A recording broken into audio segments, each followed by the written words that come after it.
here we are. Parshat Teitzei. Very, very interesting parsha. A lot of laws, interesting laws in this week's parsha. Unfortunately, we can't discuss all of them. You know, in the parshas in Bereshis and Shemais, there's usually one theme of the parsha. Once you get into Bamidbar and Devarim, especially the book of Devarim, the book of Deuteronomy, there's so many different topics you can talk about. Almost every 3 or 4 verses is a totally new topic. So, but that's you can only choose one. Otherwise, the class would be a lot longer than the 45 minutes, 1 hour. That's long. Yeah, exactly. Okay. Oh, all right. So, the question we're going to deal with is: do you think Hashem treats people who do mitzvahs with devotion or lack of devotion equally? And with that, we're going to focus on Rashi. I would go back, but we're a little bit far from the computer. Let's see if I can go back to get the question. Oh, here it's responding nicely now. Oh, here we go. Can you think of any way in which Hashem would regard those who do only the bare minimum in the same way those who do devotion? Today we're going to discuss a very interesting verse that is actually a little bit Talmudic, a little bit of learning, because we're not discussing the outcome, we're discussing the motivation. We know the halacha. Everyone agrees on what the halacha is. Well, actually, it says it in the Torah. We're discussing in debate the reason behind the halacha. And based on the reason behind the halacha, behind the law, we get to different approaches in Jewish law, Jewish lifestyle. Okay, right. So there's an interesting law that if you have an employee that works in your field and he's harvesting food, whatever it is, so he's allowed to eat it when he's there. You can't tell him that he can't eat.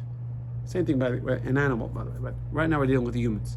So if your employee is harvesting grapes or olives and he wants to take some, or apples, and he wants to take some and eat some, he's allowed to, and you can't stop him. I remember, and this is not the same thing, the laws of Shemitah. Shemitah also, you can't stop anyone from going into your field. The year I turned bar mitzvah was a year of Shemitah in Israel. And my parents brought me to Israel for my bar mitzvah. The option was, you want a big party or go to Israel? So, to me, it was a no-brainer. We were driving, and I have no idea where it was. I was 13, and there was a sign, because unfortunately, not every farmer keeps Shemitah. Mm-hmm. But there was a sign Shemitah, and there was an orange grove, and we pulled off to the side of the road, and we took oranges. It was pretty cool. And just able to pick oranges off the tree. But that's not Shemitah. But here, an employee, you see text number 1, the Torah says that a worker who's hired to harvest in your field, they not only are they paid for their time. Does this not have the text? Let me text this. Not only are they paid for the time, they're also allowed to eat from the fruit. You see text number 1. Actually 2 verses 25 and 26. They come into the friend's vineyard. You eat as many grapes as they want, and also when you enter the friend's standing grain, you may pick your ears. Now, if you look carefully at, we're back here, because that screen's not working. If you look carefully at the text number 1 or 2, does it say anything about an employee? No, it says friend. It says friend. So how do you know it's an employee? Maybe it means I could just walk into anyone's field and just take fruit. So here, now halacha is, the halacha is that it's an employee. It's not just anybody. How do we get there? So now we're going to look at 3 different points of view. We're not getting to the halacha. We're getting to the logic behind the law. Now, just as a little introduction, there's different types of law we have. One is the Torah tells us the law. We have the reason. We have the source. You can't argue. You're locked, right? The Torah is very a little wrong. The Torah tells you exactly what to do, when to do it, why you do it. There's no room for There's no wiggle room or there's no negotiating, right? So one of the most famous examples is a man has to commission the writing of a divorce, a writ of divorce. That's what it says. And there's nothing you can do about it, right? As much as it might be unfair and the guy doesn't want to give the divorce and there's a very controversial law, the rabbis can't do anything about it, which I've gotten complaints about. How come the rabbis can't do anything? It's explicitly in the Torah, okay? The Torah, the Torah doesn't say exactly why, but I'll just give an example. So there's certain laws, the Torah tells us what, the Torah tells us why. So we know exactly the law, we know exactly why. Then there are certain laws, the Torah tells us what the law is, but doesn't tell us why. We know the law, we don't know why. And that's where the rabbis come in and say, oh, this is why, this is why.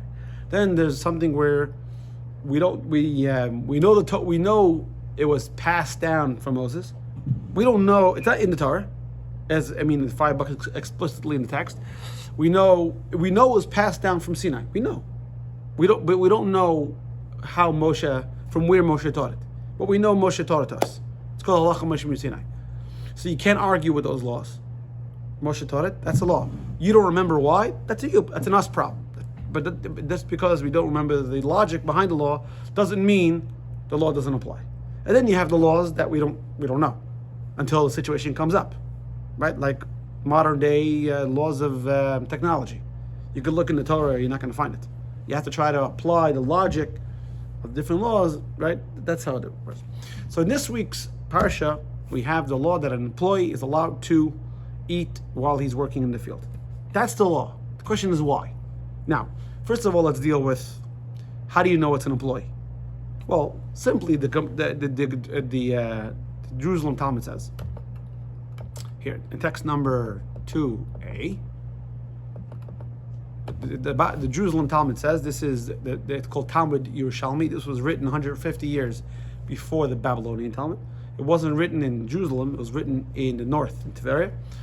The reason why it's called Jerusalem was because to give deference to our capital and its holiest city. And he says, and the Gemara says over there, when you think it's talking about a regular person, that who does the Torah give permission to enter into your field? It says you might think it refers to any person. Torah says, do not lift a sickle. Now, why do you think you would be able to go into your friend's field and just start working in the field? You're obviously you're not allowed to, right? It's called stealing. You can't just go into your friend's field and do anything. The Gemara, by the way, talks about this is not a discussion for now. Let's say a guy goes into another guy's field and makes improvements to the field, but without the owner's permission. Could he charge him? Does the owner have to pay for it? We're not getting yes or no. The Gemara talks about it. You think no. Why no? Why no? He's doing it out of the goodness of his heart. Maybe he thought, okay, maybe he's trying to save the or whatever. He didn't have a contract. Okay, we're not gonna get into the thing. But the point of the matter is, you can't go into another guy's field without permission. It's called trespassing. I was talking to a guy today. He was telling me that he got a notice from the city, but it was only posted outside. And he missed the first one, he missed the second one, only because he saw the guy posting the notice. So I said, how come the guy couldn't come inside and hand you the notice to make sure you got it? He said, no, they're not allowed to do that. That's trespassing. They could only come into your property if they have a warrant or whatever. I don't know what it is. So same thing is, why is another guy in your property with a shovel and a sickle and everything else? Obviously, he's an employee. Otherwise, it's called stealing. Torah already warned us about stealing. That's what the Jerusalem Talmud says. The Babylonian Talmud says, this is text 2b. The Babylonian Talmud says it's called something called a Gzeira Shava. Do you remember what a Gzeira Shava is? What? A Gzeira Shava. So if you come on time to Shul, there's on page 25 in the Siddur, 24 or 25 in the Siddur, we have the 13 principles how we expound and extrapolate law from the text. There's certain things that are explicit, certain things that are hinted, and certain things we wouldn't know only because the sages tell us, pass it down. And there's something called a Gzeira Shava. Gzeira Shava is where you have a word by a case law where it's explicit. Then you have a word by another case law where it's very vague. So the Gezer Shav is we apply the same idea from the explicit law, where it gives us details, to the law that's very vague. In this case, we have the word tzavai, when you will come into the vineyard or to the field of grain. We have one where it says specifically a worker. The worker will come in. Then we have another one where the guy will come in. We don't know who's coming in. So Gezer Shava says, now, just as a side, you can't make up your own Gezer Shava. Gezer Shavas were handed down to us from the going back all the way. So you might say, okay, I could do this. No, it doesn't work. You can't invent your own case law. So you look at text number 2b. It says in this passage it says the word enters appears. Another law it says talking about paying an employee. In another place it talks about where if a guy works for you, you're not allowed to withhold his wages. You have to pay him. You have to pay him right away. I mean, according to whatever contract agreement you make up. Because the example the Torah is giving over there is the guy's a day worker, right, and he needs the money now to pay for his groceries, and you're going to say, okay, whatever, I'll figure it out when I figure it out. You can't do that. So over there it says clearly a worker. So just like over there where it says when you will enter the field, it's a worker. Over here when it says enter a field, it's also a worker. Verstehst? Good? Yeah. That's the second one. Then we have Rashi.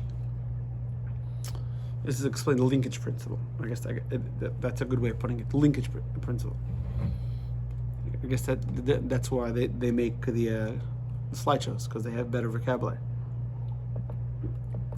Then you have Rashi. Rashi doesn't explain why. He just says the field is an employee. The field of grain, also employee. And Maimonides seems to say the same thing. Text 3b in page 127.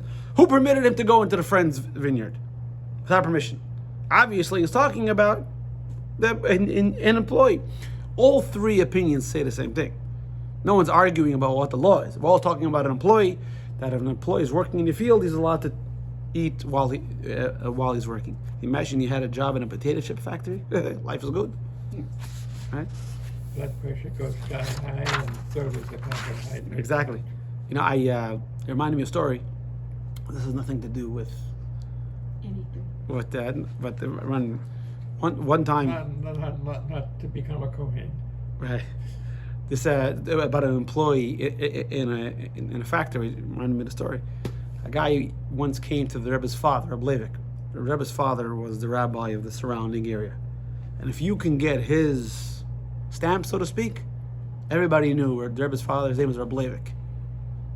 That was the highest thing. In fact, the Russian government tried to force him to give a kosher thing on the matzah, and he said, "No, if I don't supervise it, it's not happening." They threatened him, but finally they did it his way, because if you know anything about the Schneersons, they don't care what you say. Anyways, the guy came to the Rebbe's father, and he wanted the Rebbe's father to give him his stamp of approval on sugar for Pesach. He said, I'm telling you, it's the factory is so kosher for Passover. I'm telling you, it's the greatest thing since right. And he yeah. And he promised him. So the Rebbe's father said, "All right, I'll come do an inspection, right? Which you have to do, especially Passover time. We send. What do you think we pay the OU and the OG for? To send the rabbi. So for example, one of the things my cousin, who's the rabbi of Century Village, he goes to inspect factories. When you see an OK, OU, star K, they're just paying for the symbol. The rabbi. No, depending on what the factory is, once a year, twice a year, 4 times a year, whatever it is. For which organization? Whatever it is, whichever organization. Oh, you ask him which one he does. I know for sure he does the OK. It could be he does other ones also. Anyway, a lot of rabbis who live in the boondocks, Chabad rabbis. One of the ways to supplement their income is some of these factories are in the middle of nowhere. Who's going to go to these? So they get paid by these kosher. So somebody's got to inspect the Tropicana factory where they make the orange juice. Someone's got to go. Yeah, my cousin I know goes to Domino sugar. Domino. Yeah. Yeah, he goes to Domino. Yeah. Anyway, Sunshine sugar up there. yeah, it is. He's gone out of the country too. Anyway, back to the story. We're getting Yeah. off track. You're getting me off track. My story that was off track. Please. I'm distracting you from your distraction. Thank you. There you go. So Rabbi Levi comes into the sugar factory and he sees, and the owner assured him everything's mechanical, human beings don't touch it, and he sees everything's working fine, and there was a Gentile worker over there, and the guy pulls out a sandwich. Boy. So that wasn't the problem.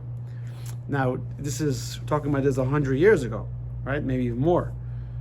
And the sugar, after the sugar cane was melted down, it would pass, and it was open, it wasn't closed. So the guy had this great idea. He took the bread from a sandwich, and in order to make it sweet, he dipped it into the liquid sugar. And Reb Levick said, "I'm sorry, I will not be giving you my stamp of approval, for Passover, right?" But if you're a worker, these days you can't take part in the food. But in the old days, you guys working in the field, he's allowed to. The question is, who cares? Why he's allowed to? Torah says he's allowed to. He's allowed to. Actually, some people have that attitude. You try to explain to them, "Well, Rabbi, if you say it's okay, if that's not good enough for me." The Torah, by the way, doesn't take that attitude. It's true, baseline. If God says no, that's good enough for me. But that's not actually the rabbis. First of all, if you don't understand why, you won't be able to apply it to another case law, another circumstance.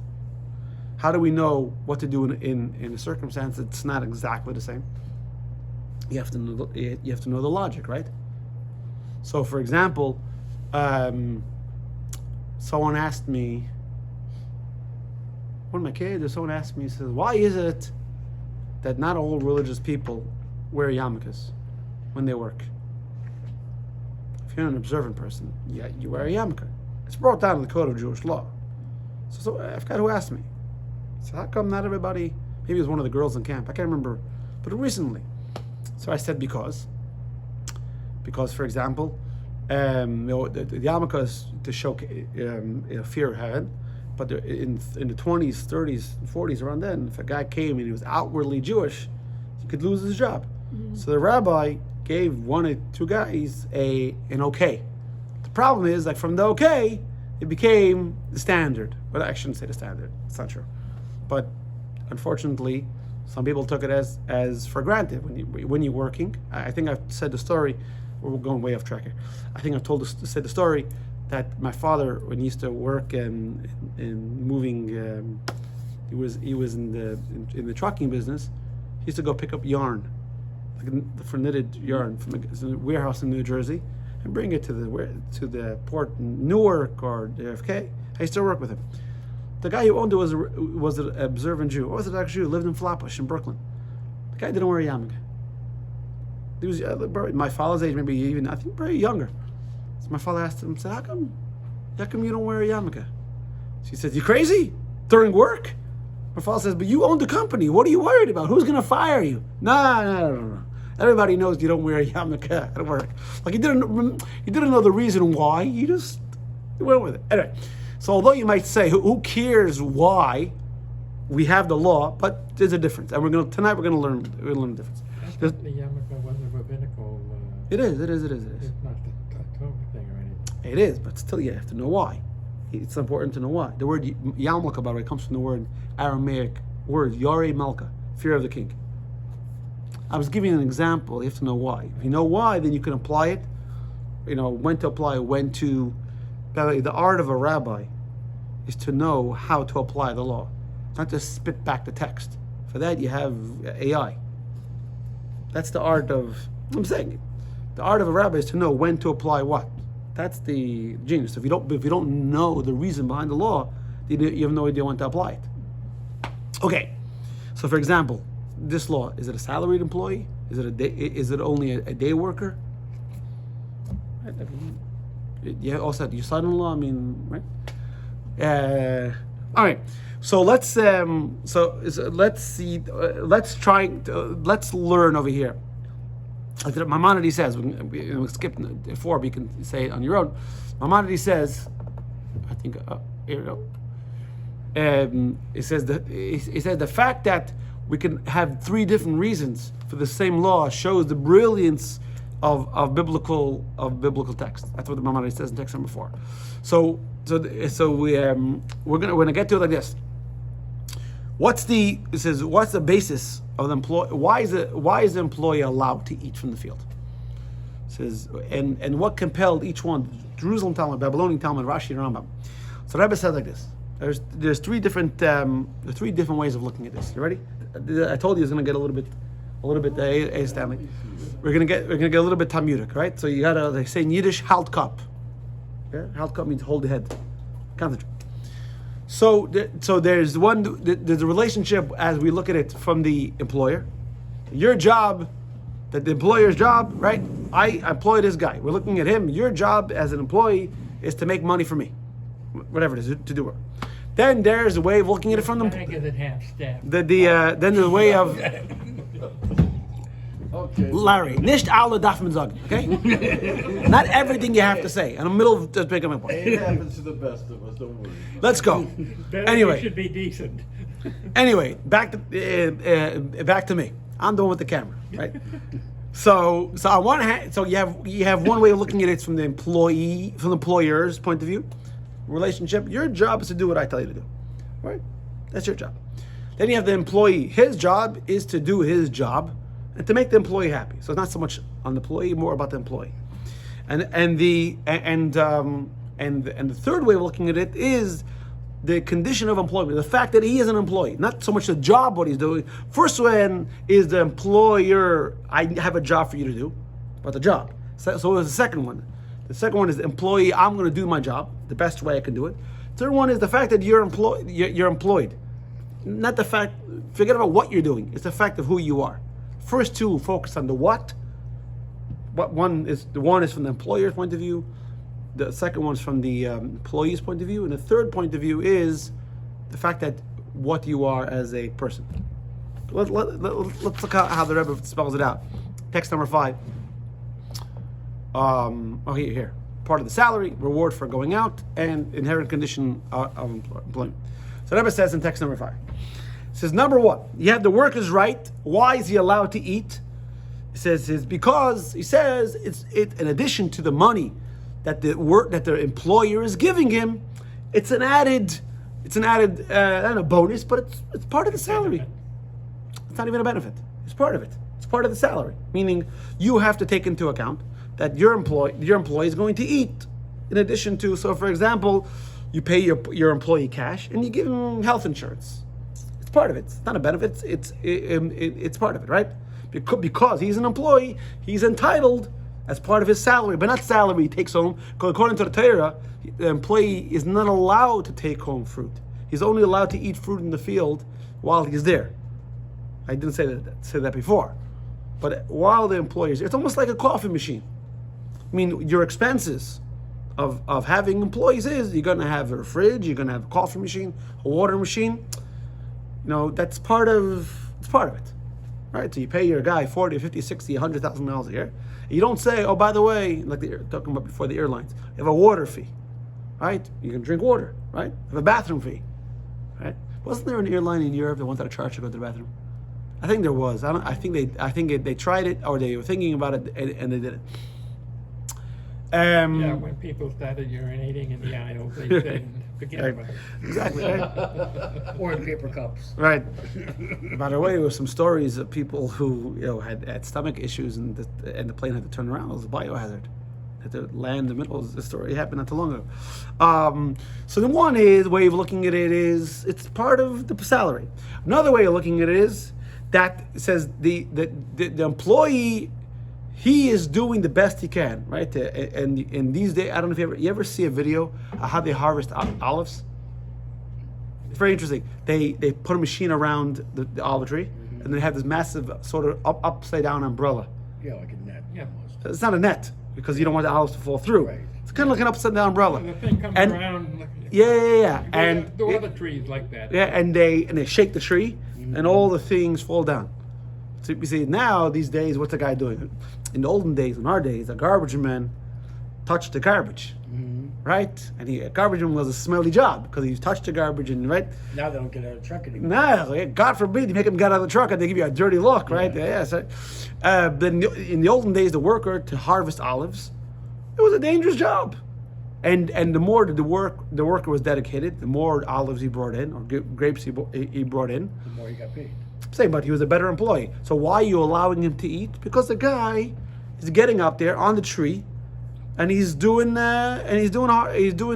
dangerous work or hard work. So it's sort of a reward. This is what the Rebbe is saying in text number 5. It's a reward for the worker doing good work. So he's saying, you're doing good work.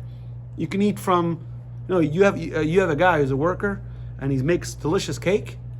And you want him to be happy, so he takes he eats a Danish while he's, not the right end of the world. Making me hungry. So he has a salad. There you Is go. there any Danish in there? Yeah, no, not Danish.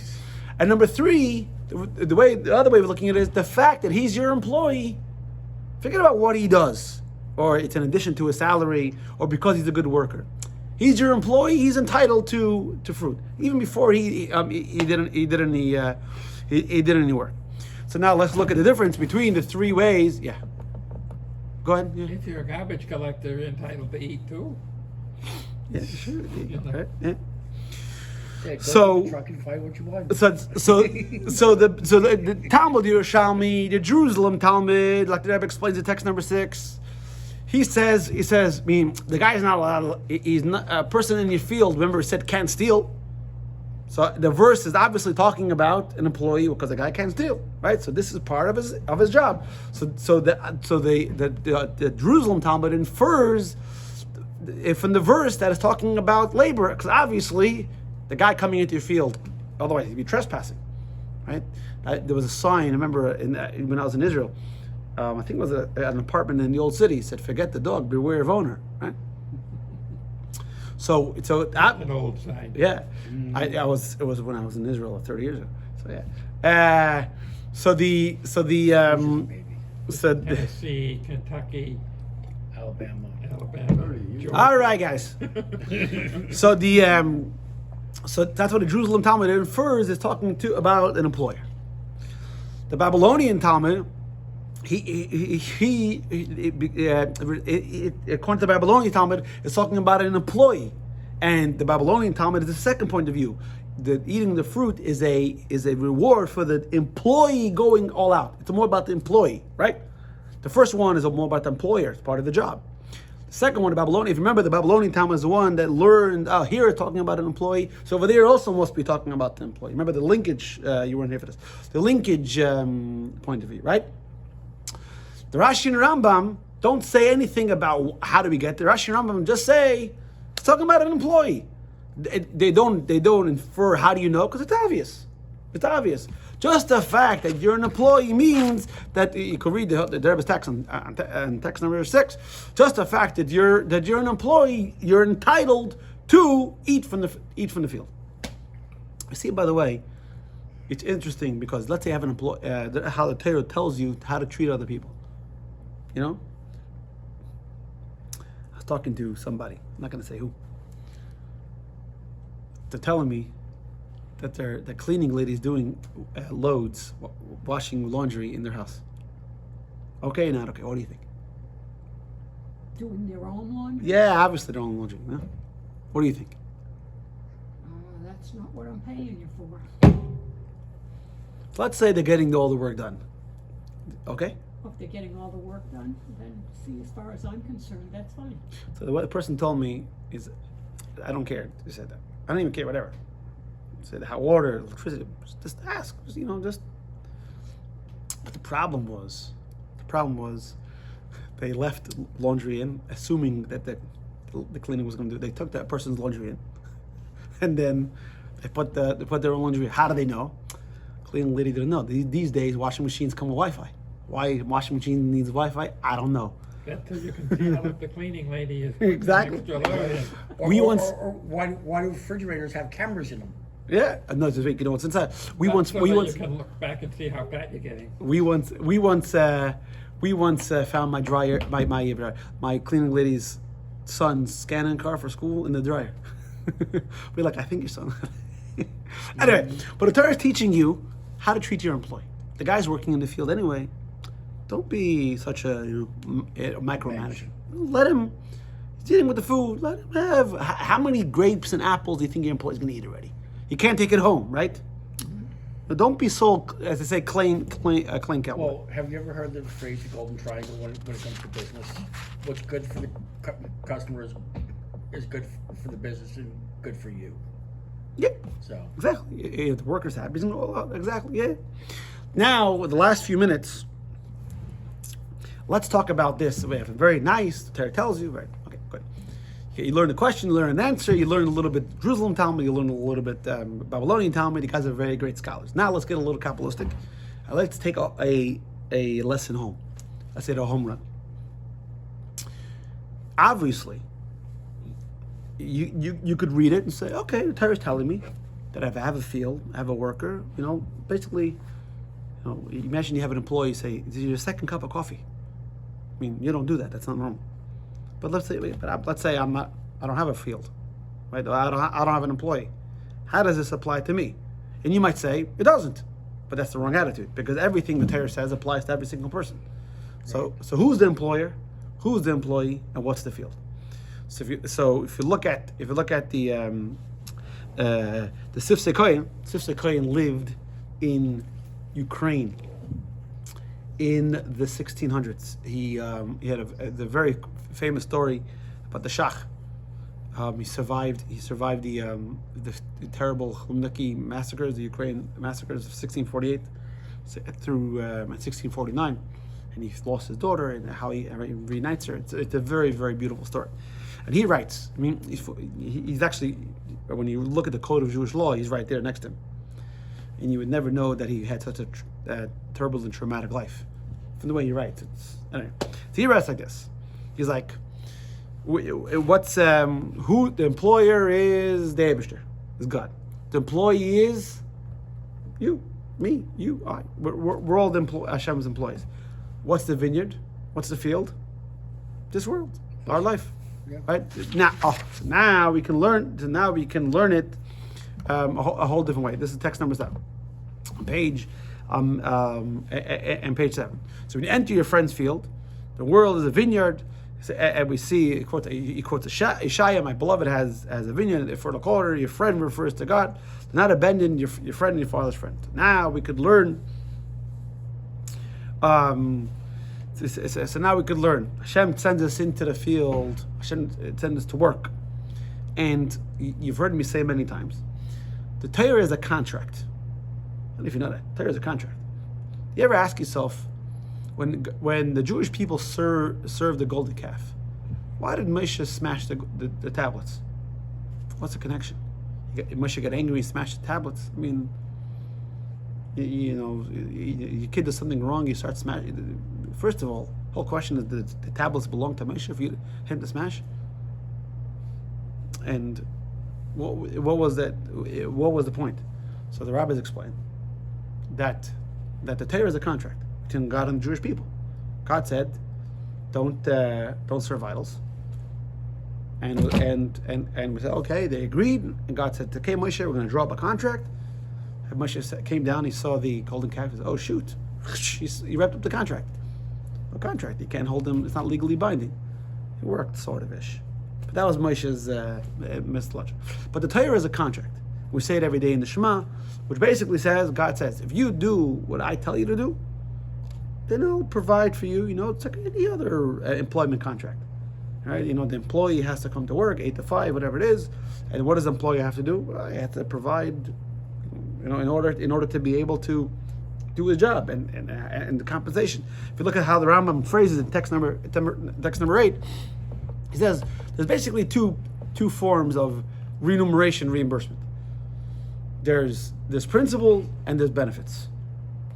Now, the Kabbalah Chassidus talk about that we can't truly appreciate the benefits of the mitzvah in this physical world. How are you going to appreciate putting on tefillin, shaking lulav and esrog, right?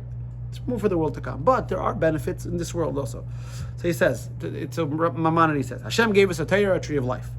Whoever fulfills it, therein and comprehends it, It merits the world to come. Our portion in the world to come is commensurate with the magnitude of our deeds. The Torah assures us that if we fulfill it with joy and meditate on its wisdom consistently, Hashem will remove all obstacles. Because it's not only that we do it, contractually, and this is what, by the way, what makes questions on faith. This is where questions on faith come in, because you have people who do the Torah like they're supposed to, and it doesn't seem like Hashem is fulfilling His side of the contract. Right? That's where, right? Like we're coming up to Yom Kippur in a month, almost exactly a month. It's 3 week. It's 3 weeks to Rosh Hashanah from today. Monday night, 3 weeks from Rosh Hashanah. And in Yom Kippur, we read about the 10 martyrs, where the Romans killed some of the 10 greatest rabbis the Jewish people have produced, Rabbi Akiva and all that. And the angels go to God and say, Zu Torah, Zu Chair. This is the reward for learning Torah. I mean, that's where the question comes from. Because if there wasn't a contract, then there would be no question. The problem is the contract. And you see over here, Maimonides writes, God will remove all the obstacles that prevent us from fulfilling it, including sickness, war, famine. Similarly, God will grant us all the conveniences that will enable us to observe the commandments. This includes plenty, peace, abundance of silver and gold, so we will not be required to spend our times on matters that pertain to the body. Instead, it will be unburdened and able to study Torah, perform its mitzvot, merit the life to come, the world to come. This is like the employee in the vineyard. If you don't let the guy eat, then he's going to be hungry. If he's hungry, he can't work. So it's the same thing. I'll let you eat your apples, your dates, the grapes. This way, you can produce. You can produce better, right? I don't know. Some jobs they give food, right? Why? Water, coffee. Why? Because you want to. You think the employer wants to give you money, wants to spend money on coffee, on danishes, on donuts. No, wants the employees to produce. But he figures if you don't give him these benefits, they won't produce. The same thing is Hashem's telling you, if I'll give you all these things, because what does Hashem want from us? He wants us to learn Torah. He wants us to do mitzvahs. So, but if people are distracted with health and money and everything else, then how can you learn Torah? So Maimonides says, you do the Torah, everything will be taken care of. Now, the Rebbe explains, the Alshach explains, that's Alshach, the Shalah explains, there's 3 benefit packages. I almost feel like I'm selling a timeshare over here, right? There's 3 benefit packages. Well, unlike a timeshare, you can't get out of it. No, when do I get my free tour of the zoo? Or you want your tickets to Disney, right? I have to listen to everything before they take me to the zoo, and then they feed me a meal. Yeah, there you go. So there's 3 benefit packages. So package A, basic level is we fulfill our obligation. Hashem provides our basic needs. We do the mitzvah basically, so to speak. I'm embarrassed to use that word because my kids always use the word basically. I say, you don't have to dumb it down for me. Don't make it basic. Give me the complicated version. Just the way people speak. All right. Anyway, it's part of driving my kids crazy. And having a teenager. Yeah. So basically, Been there, done there. yeah, there you go. So we do on a basic level. Hashem provides our essential needs, such as food and table, because we meet our obligations. Hashem meets our basic obligations. What do we need? Roof over our head, clothing, food. Now, as far as taking a cruise and going to Rome and whatever it is, it's not. You signed up for the basic package. You get the basic package. That's the way it works. Then you have a higher level, where the guy serving Hashem, he's pushing himself. He's not just doing what he's supposed to. He's pushing himself. Hashem says, "Oh, you're pushing yourself. You're giving me more. You're producing more. So I will give you more. I'll give you gold and silver. This way you'll be able to do the mitzvahs beautifully. Maybe you go visit, the hotel, right? You'll have all these things. And then you have even a higher level. This higher level is where Hashem provides. Not only you have what you need, but it's very nice to have money, but you have no place to spend it. It's almost like going to the supermarket Hey, Asaf, almost like going to the supermarket to buy food before a hurricane and no food. Thank you very much, but And no water. right. Yeah. What's happening? And no toilet paper. And no other, right? That's that's a new phenomenon. I know, Eric. That's a new phenomenon where for some reason people are afraid that. Is there a reason why you're redecorating? Can I sit here? No, okay. So let's look at what the Shalah says. The Shalah says the complete tzaddik, who he does everything Hashem says for him to do, right? All 613 commandments, right? He doesn't violate. He does everything. So Hashem gives him. You do exactly what you do. Hashem says, "I'll give you exactly what I'm supposed to." On a higher level, you're mature. He's not only doing what he's supposed to. He's doing more than what he's supposed to. He serves Hashem with joy and gladness of heart. It's not a burden, so Hashem reciprocates.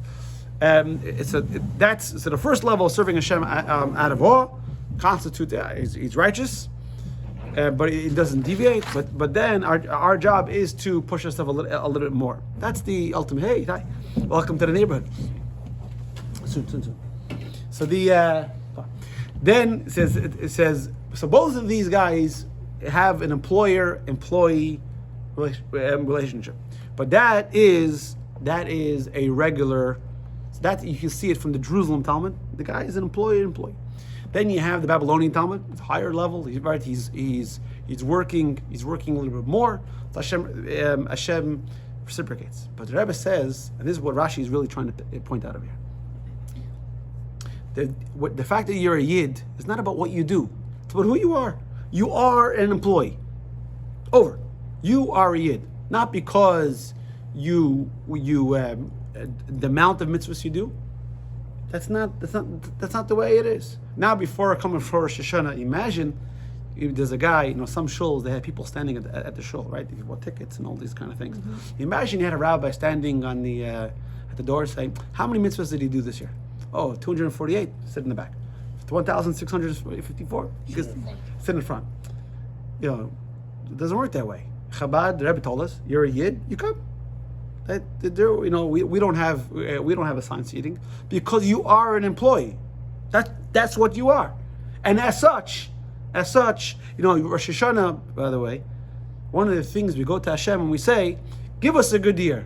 Why? Because we're your children. So we're entitled. That's not chutzpah. That's the way it works. The way it works is we are an employee. Just remember the third level. As an employee, you're entitled to eat in the field. Why? Because you're an employee, not because how much you produce. Where's the fruit?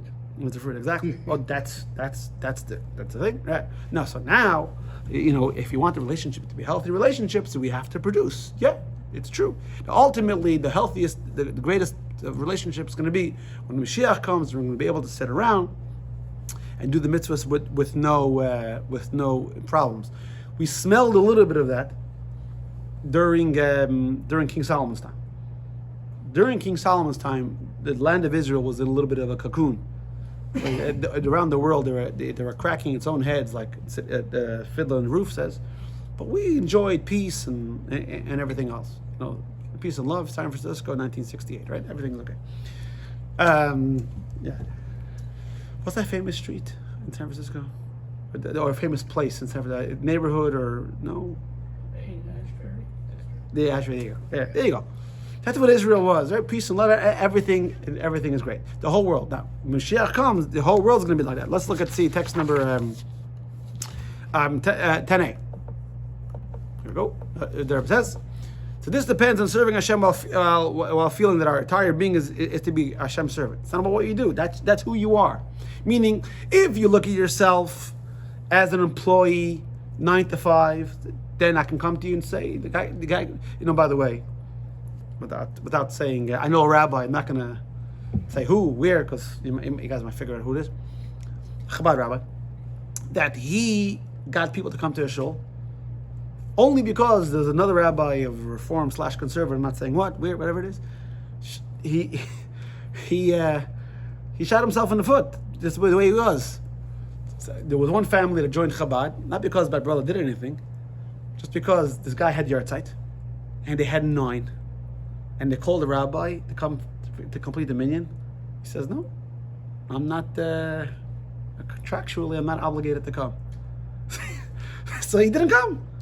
So it's my job to be a rabbi is from whatever time, and this is one of my time off. So he didn't come. The guy got so angry. He went to the other show, right? If you look at your relationship with Hashem as an employee, Hashem says do A, B, and C, and you say, well, I'm off, right? I did my tefillah, whatever it is, I'm off. God, now's my time. But if you look at what Chassidus says, you are a yid, whether you like it or not. There is no time. There is no time of the day. Like some people say, how come we wear a yarmulke and tzitzis at night? Well, you don't believe in God at night? What do you mean? 613 mitzvahs don't apply at night? Of course you do. There is no time of the day that you're not a yid. You sleep with your keep on. Yeah, and tzitzis, sure. How does it say? Yarmulke. And your dreams. Well, first of all, I hardly move. So when you're younger, it's harder. It's harder. No, but yeah. You're telling that to me? I'm wondering, it's Scotch. No. Is it Scotch Day? What's No, going on? no. Just if you wear a nice big yarmulke. When I was younger, I used to wear one of those. When I was younger, I fell and he put a metal plate on. No, it, I wore one of those. Exactly. No, You've never heard of a nightcap? No, I used to wear a one of those Breslov, the nanach ones. But yeah, no, Baruch Hashem. In the olden days when the Lubavitch Yeshiva Temimim was first started, if a bacher yarmulke fell off, they kicked him out of yeshiva. The sign that your Shemayim, fear of heaven, is missing. Anyway, but the point is. But the point is, you are a yid. There is no time you're not a yid. David HaMelech, there's a famous story in the Midrash. David HaMelech was once in a bathhouse, and he's saying, and he thought to himself, how am I different than anyone else now? He realized he had a bris. He says, meaning the whole point is, you are always an employee. There is no time. So now, and there's 2 ways of looking at it. You remember the Torah said there's the grain field and the grapes. Grapes are a luxury. Grain is a staple. So if you look at your relationship with Hashem as purely contractual, right? I do what God does, and He's supposed to. I do what I'm supposed to do. God what He's supposed to do, but the rabbis warn us: don't try that because none of us are perfect, and we're all benefits of Hashem's benevolence and kindness. So our job is to try to be the best yid we can be. Don't just do the mitzvah. Do it as best as we can do. Sometimes you succeed, and sometimes you fail. But like what you have to keep in mind, what Rashi is telling us over here, because you're getting closer to the end of time, you're getting close over here, is that you are a yid. That's what you are, and you're entitled to Hashem's blessing. That's how we're supposed to do it. Now, if you already have the relationship with Hashem, then obviously you're going to be the best employee that you can be, because it's part of you. It's part of who you are. Being a yid, the Torah mitzvah is not like an employee, right? For example, you used to work for Motorola. You are not Motorola. You used to do it, then you stopped, and now you're not, right? So everyone has their job they did, right? Mm-hmm. But being a yid is what you are. So you don't have to superimpose and this job I'm struggling with. No, this is what.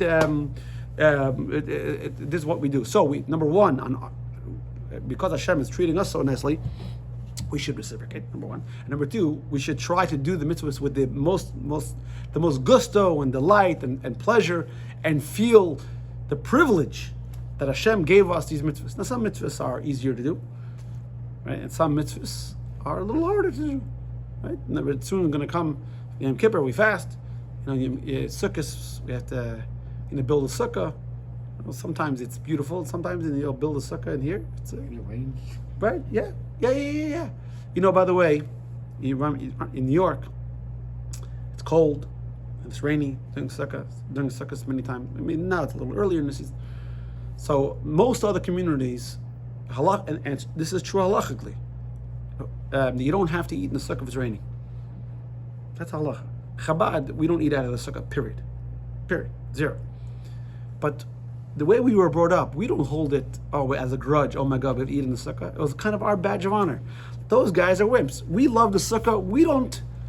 we don't budge anywhere. And you think about it. We're sitting there in our coats, and we always used to joke, never-ending soup, because it was raining. But that's the way you got to look at a mitzvah. The way you look at a mitzvah, it's our privilege. So it's, the discomforts, automatically go away. So if you make God your focus, then it's not suffice with obedience alone. You go even further. All right. Key points.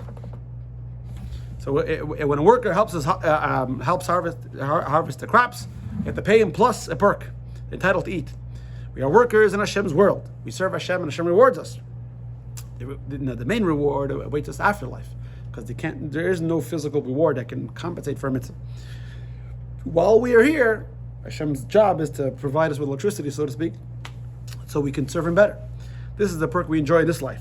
If we serve Hashem out of duty, we never go beyond. Hashem reciprocates. The midah keneged midah, measure for measure, is a very strong idea in Judaism. If we go the extra mile and continually seek ways to serve Him better, Hashem provides a better silver diamond perk package. It includes luxuries and additional benefits. Now, if we make Hashem the focus, that's the relationship, and what we do is an outcoming, then Hashem's going to send Mashiach. Imagine all these Yidden, all the Jewish people take on their perspective. Hashem will send Mashiach, where not only will be able to serve Hashem in peace, but the whole world will be a whole environment which will be conducive to serving Hashem. May be speedily in our days. Have a great week.